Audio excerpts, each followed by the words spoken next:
Ciao ragazzi, benvenuti in questo nuovo video. Io sono Daniele e faccio l'apicoltore.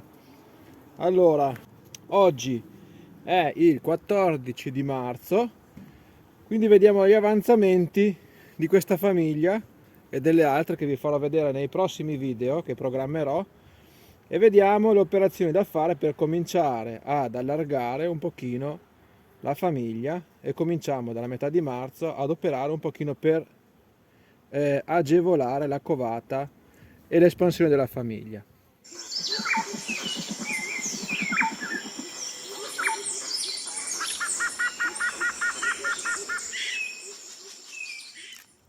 Eccoci qua ragazzi, allora vi faccio vedere il candito quanto l'ha consumato. Metà panetto, questo era un panetto da 1 chilo, quindi in 12 giorni mezzo chilo di candito. Una famiglia che sta su 5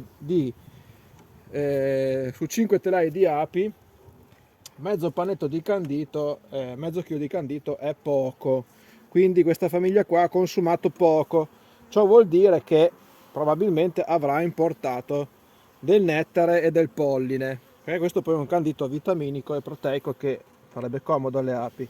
Andiamo a ispezionare il nido all'interno, vediamo la prima sponda, notiamo del nettare e del polline, quindi va bene.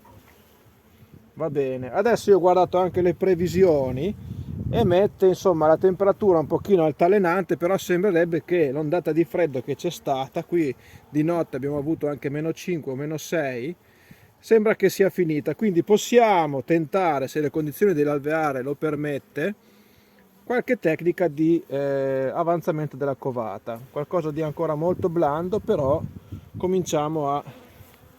Ecco, qua c'è covata, non so se si vede, qua c'è covata, c'è la regina, lì una bella regina molto sviluppata, la covata è compatta, adesso oggi sto registrando, ci sono circa 12-13 gradi di temperatura, il telaino è abbastanza pesante, la popolazione copre bene la covata, quindi già 1 di covata. Noi dobbiamo sempre basarci sulla covata e sull'espansione della covata e sul numero di api. Allora, anche qui c'è covata a tutti gli stadi, la covata è abbastanza compatta, abbiamo anche qua nettare, una discreta quantità di nettare, la covata oramai prende i 2/3 del telaio, quindi siamo in linea assolutamente con il periodo di avanzamento classico degli alveari. Qui un pochino ha fatto qualche goccia d'acqua, non tanto, però qualcosa l'ha fatta. Qua c'è ancora covata, quindi possiamo operare nel modo che adesso vi farò vedere, che è quello che volevo fare. Prima però di farlo dobbiamo fare alcune considerazioni. Allora, adesso guardiamo l'ultimo di sponda, questo qua è leggerissimo, c'è del polline e sembra che la resina, c'è anche della covata anche sul primo di sponda. Bene, questo è un indizio importante, la regina sta espandendo la covata anche sui favi di sponda. Allora, l'operazione che possiamo fare adesso, senza andare a stimolare con sciroppi o altre cose, cosa facciamo? Qui abbiamo 3 telai di covata o percolata, più uno dove c'è covata freschissima, uova di ieri. Cosa facciamo? Abbiamo visto che la regina tende a covare da questa parte in su, perché concentra la camera di covata in questa zona.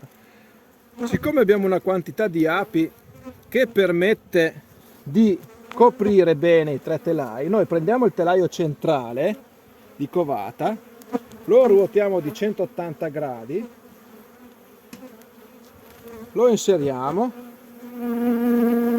e questa sarà l'unica operazione che faremo in questo periodo qua, solo e solo se abbiamo api a sufficienza per coprire quindi la camera di covata che noi abbiamo creato artificialmente e che non ha fatto la regina, l'abbiamo fatta noi. Quindi adesso noi qua abbiamo la covata da questa parte, il favo centrale, la covata l'abbiamo trasferita dalla parte opposta e l'altro favo invece da questa parte. Cosa succede?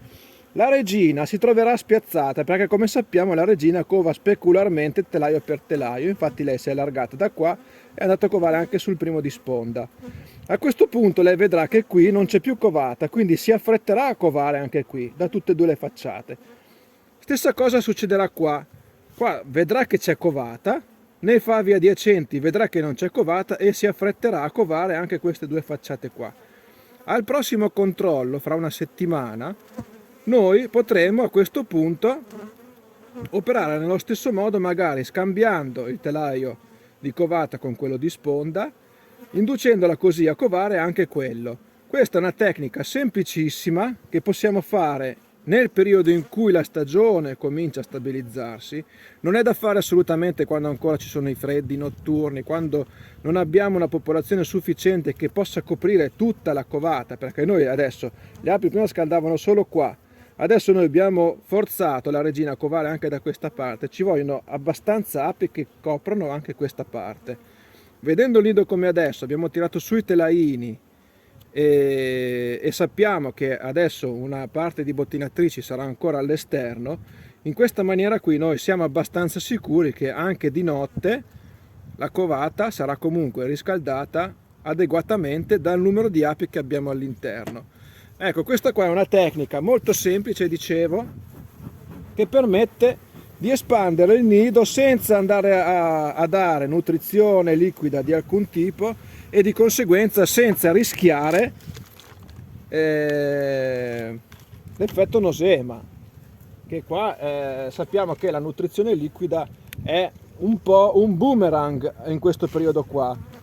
Fa bene, spinge la regina a stimolare, però se c'è il ritorno di freddo, se la stimolazione liquida è stata fatta magari un po' troppo presto, un po' troppo in maniera pesante, noi rischiamo che ci sia un boomerang che ci torni indietro, quindi anziché un beneficio, un problema.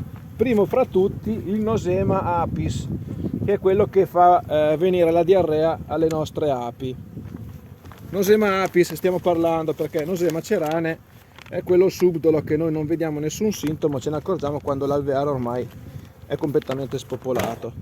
Allora, per il nosema apis noi sappiamo che il problema è l'umidità, il problema è la muffa, il problema è la bassa temperatura della camera di covata.